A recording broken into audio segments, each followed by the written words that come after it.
ଏବେ ତ ଆମ ଜୀବନ ହେଉଛି ପଖାଳ।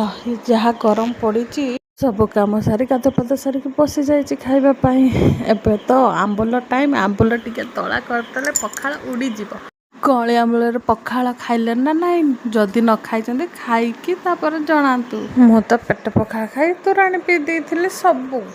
ସାଙ୍ଗମାନେ ମୋ ଗୋଟେ ସୁନ୍ଦର ମିନି ବ୍ଲଗକୁ ସ୍ୱାଗତ କର। ଗରମରେ ଭାତ ଛାଡ଼ିକି ଏବେ ବେଶୀ ତୋରାଣି ପିଆ ହେଉଛି। ଏବେ ତୋରାଣି ଦେହ ପାଇଁ ଭଲ। ତାପରେ ମୁଁ ବସି ଯାଇଥିଲି ରୋଷେଇ ପାଇଁ। ଜହ୍ନି ତରକାରୀ, ପୋଟଳ ତରକାରୀ ସବୁ ରେଡ଼ି କରିକି ରଖିଦେଇକି ତାପରେ ମୋ ପିଲାକୁ ଗାଧୋଇ ପାଧୋଇ ଆଣିଥିଲି। ତାପରେ ତାକୁ ସବୁ ମୁଣ୍ଡ ଟିକେ ପୋଛି ଦେଇଥିଲି। ତାପରେ ତାକୁ ଡ୍ରେସ୍ ପିନ୍ଧେଇକି ବାହାରକୁ ନେଇ ଆସିଥିଲି। ତାପରେ ଲଞ୍ଚ ପାଇଁ ବସି ଯାଇଥିଲି। ପିଲା ତ ଖାଇସାରିଥିଲା। ତାପରେ ମୁଁ ବସି ଯାଇଥିଲି ଭାତ, ପୋଟଳ ଆଳୁ ତରକାରୀ ଆଉ ଜହ୍ନି ତରକାରୀ ଆଉ ବିଲାତି ଖଟା ଆଉ ଦହି। ଦୁଇପ୍ରହର ସବୁ କାମ ସାରି ତାପରେ ଶୋଇପଡ଼ିଥିଲି।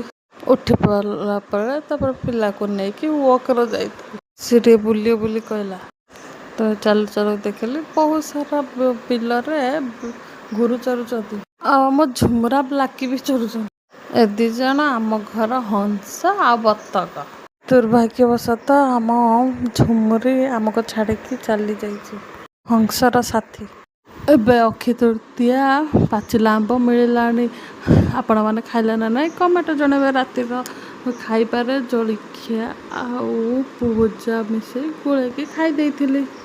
ରାତି ଡିନରଟା କମ୍ପ୍ଲିଟ୍ କରିଦେଇଥିଲି। ଖାଇସାରିଲା ପରେ ସବୁ ପୁଣି କାମ ସାରି ଶୋଇପଡ଼ିଥିଲି। ପୁଣି ଗୋଟେ ଦିନ ଅପେକ୍ଷା। ଏବେ ଯେତେ ପ୍ରକାର ଖାଦ୍ୟ ଖାଆନ୍ତୁ, ପଖାଳରେ ହିଁ ଜୀବନ ଆମ ଓଡ଼ିଆମାନଙ୍କର।